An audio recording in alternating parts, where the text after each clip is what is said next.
내 나라가 제일로 좋아 조선민주주의인민공화국 즉 북한을 찬양하는 그런 후쿠오카 조선 가무단에 문체부에서 1억 2천만 원 이상을 지원을 했다라는 것이 이렇게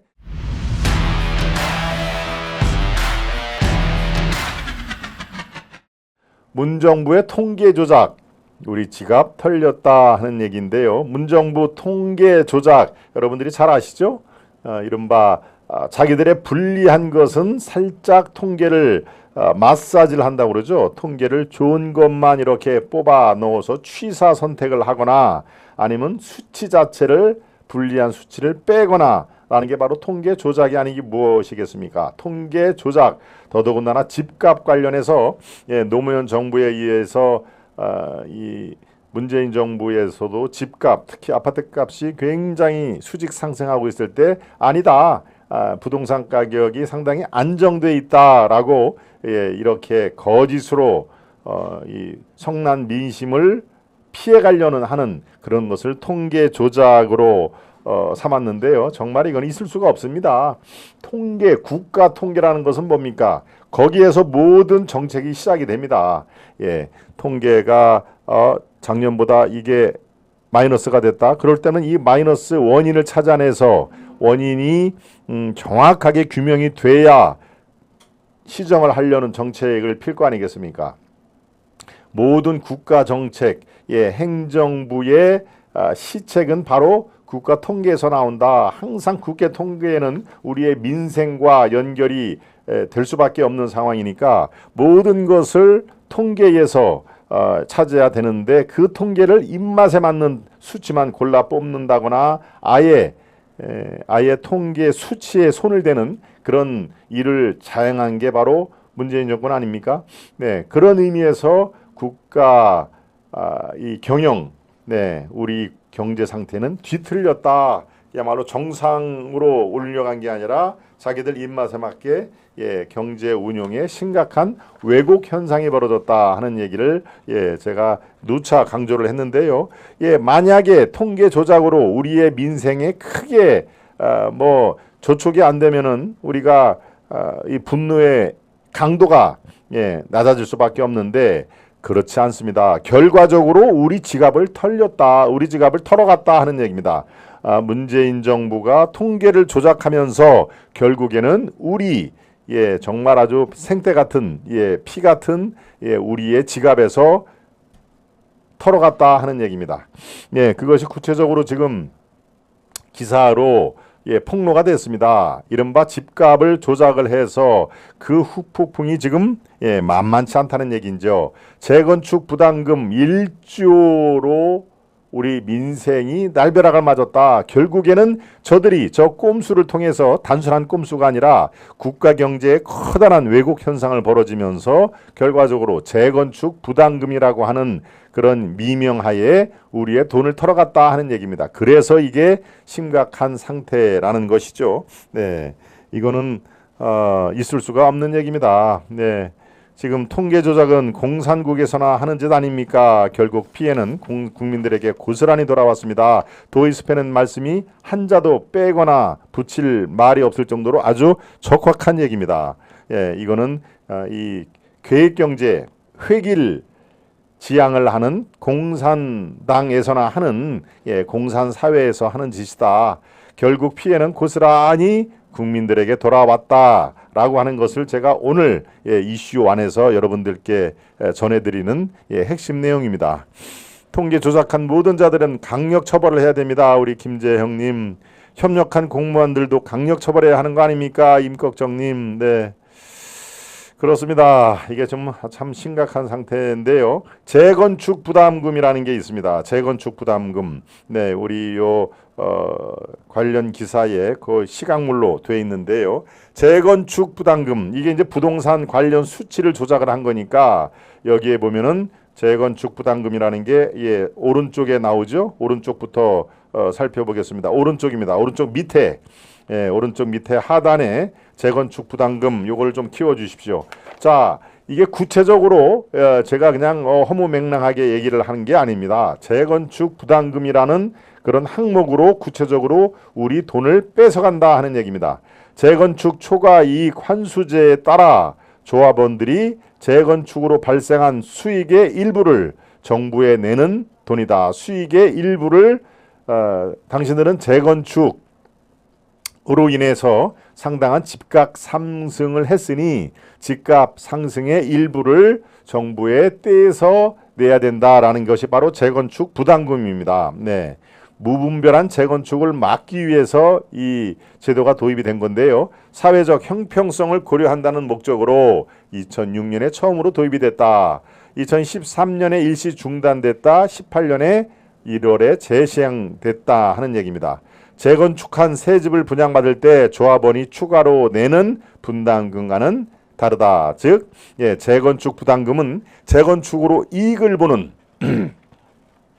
기존의 옛날 아파트를 갖고 있는 분들이 주로 요 재건축을 부담금을 해야 되는데, 그도 그럴 것이 재건축으로 인해서 집값이 자기가 갖고 있는 재산상에 큰 수익이 발생했다. 그 중에서 적정 수준, 이 부담을 할 수 있는 금, 어디는 1%, 어디는 뭐 0.5%라고 하는 지역에 따라서 다르지요. 재건축 부담금을 내야 되는 상황이 있는데, 여기 보면 재건축 부담금 산출 공식이 있습니다. 공식. 여러분들께서 뭐 산출 공식을 암기할 필요까지는 없는데요. 재건축 종료할 때까지 공시가 마이너스 빼기 재건축 시점 공시가, 그러니까 재건축 앞뒤 공시가의 차액에서 개발 비용을 빼고 여기에서 정상적인 가격 상승분을 빼고 부과율을 곱하면 당신은 재건축을 이번 재건축 프로젝트에 의해서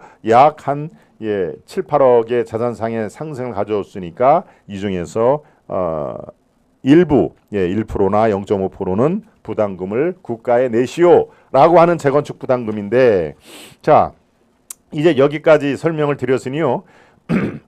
이 문재인 정부에서 집값 상승에 대한 그런 집값 상승하면 민심이 떠난다라고 하는 그런 내용으로 집값을 어떻게든지 찍어 누르려고 했지 않았습니까? 그래서 통계도 조작을 한 거고, 그래서 통계 조작으로 해서 이 재건축 이전에는 집값 상승, 즉 공시주가를 터무니없이 낮게 산정을 했다가 재건축으로 인해서 껑충 공시지가가 높여놨으니 어떻습니까? 재건축에 해당하는 많은 분들은 부담금을 더 낼 수밖에 없는 그런 구조로 돼 있는 것이죠. 이제 저 시각물을 좀 보겠습니다. 위에로 한번 봐주십시오.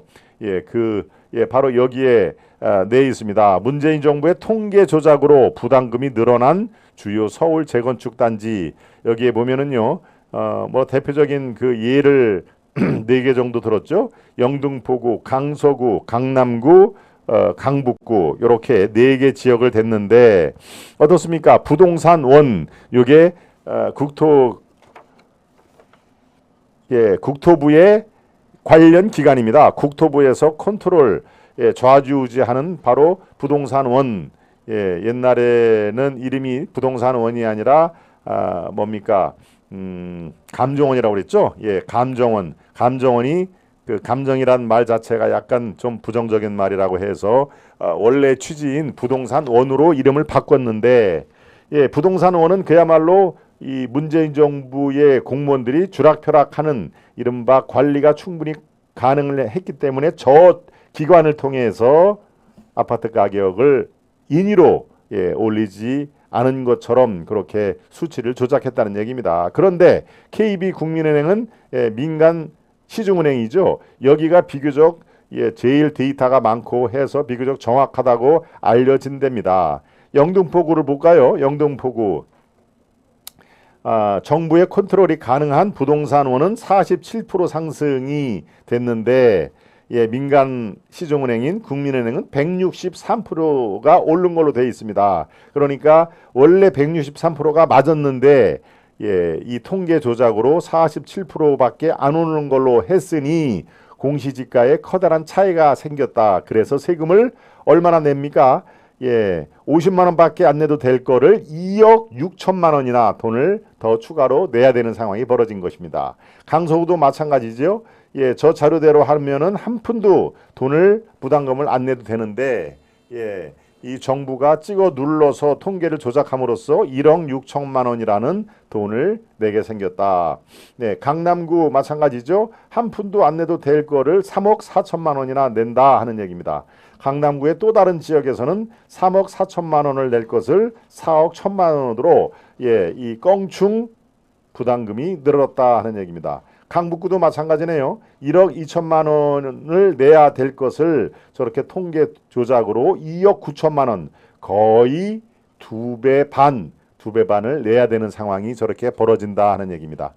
그러니까 어떻습니까? 저렇게 이 통계를 조작한다는, 통계에 손을 댄다는 그 발상 자체가 사실은 문재인 정부가 자격이 없다라는 말이 그래서 나오는 겁니다. 어떻게 통계를 조작할 수 있는 그런 생각을 하는지, 결국에는 통계 조작으로 우리의 피 같은 돈이 저렇게 수억 원이 더 날아갈 수 있다, 날아갔다 하는 얘기입니다. 털렸다라는 얘기를 그래서 제가 쓴 겁니다. 네.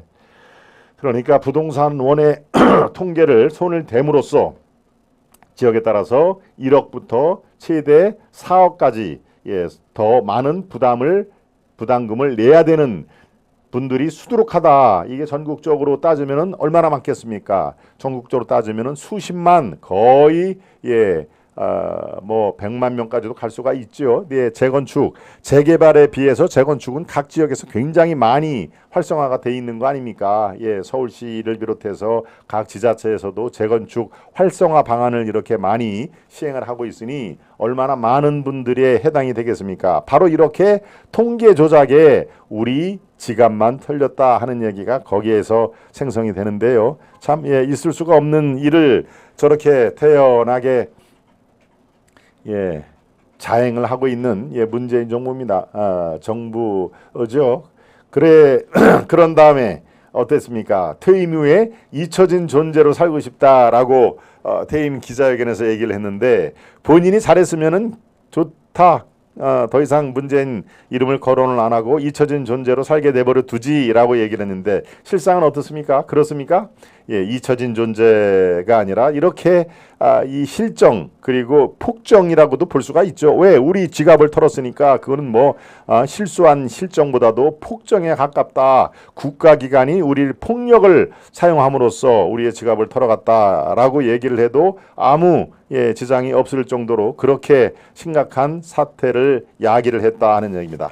이거 말고 또 있습니다. 문정부의 문체부 산하기관이 반국가 단체인 조총련에 세금을 퍼줬다 하는 내용도 있습니다. 네, 이렇게 이게 속속들이 문재인 정부의 폭정이 이렇게 드러나는 것입니다. 네. 문체부 산하에 한국문화예술위원회라는 얘기 있습니다. 약칭 문예위. 4년간 문재인 정부 4년간, 원래 5년인데 요 집계를 4년간만 했다는 얘기죠. 4년간의 조총련 산하 후쿠오카 조선 가무단이 참여하는 문화제 등을 부산에서 열면서 총 1억 2천만 원을 지원을 했다는군요. 그런데 이 후쿠오카 조선 가무단은 1966년에 결성이 됐는데요. 조총련 공식 홈페이지에도 소개되는 산하 단체라는 얘기입니다. 평소 일본에서 내 나라 제일로 좋아 조선민주주의 인민공화국 등의 행사를 연 단체다. 여러분 어떻게 생각하십니까? 내 나라가 제일로 좋아 조선민주주의 인민공화국, 즉 북한을 찬양하는 그런 후쿠오카 조선 가무단에 문체부에서 1억 2천만 원 이상을 지원을 했다라는 것이 이렇게 후에 밝혀지는 상황이니까요. 문재인 정부의 친북 활동, 종북 활동이 얼마나 극성을 부렸는지 우리는 정확하게 알 수가 있다 하는 얘기입니다.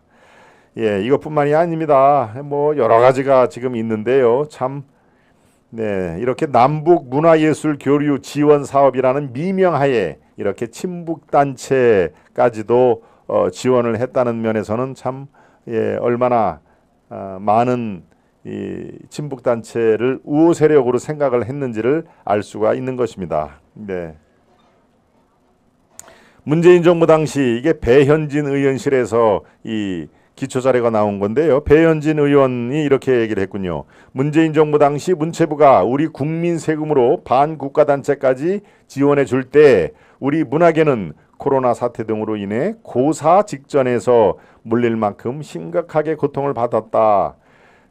그런데도 문체부가 반국가단체에 국민 세금이 투입된 현황을 제대로 파악하지 못한 것, 이것은 문체부로서 담당 직원들이 마땅히 이것은 그들이 좋아하는 이 개딸들이 좋아하는 색출을 해서 이것을 이 법의 심판대에 올려놔야 된다. 이렇게 공무원들의 이 행태에 대해서 전혀 이렇게 죄와 벌에 죄를 묻고 벌을 행하고 하는 것이 무풍지대가 되면은 앞으로도 계속 이 공무원들의 이 범죄 행각 이것은 그칠 날이 없습니다. 그러니까 이런 것들은 글쎄요, 구상권을 행사를 하든지 담당 직원, 담당 과장, 국장 이런 사람들, 이 반국가 단체에 이렇게 수억 원의 돈을 준 사람들은 정말 다 파악이 돼서 구상권을 행사해서 돈도 받아내고 또 현행법을 위반한 부분에 대해서는 당연히 사법 처리를 해야 된다라고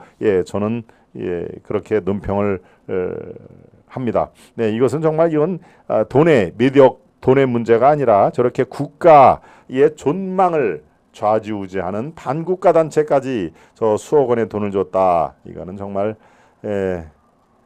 그렇습니다. 정말 아주 심각한 문제임에 틀림이 없어서 제가 이슈 1에 살펴봤습니다.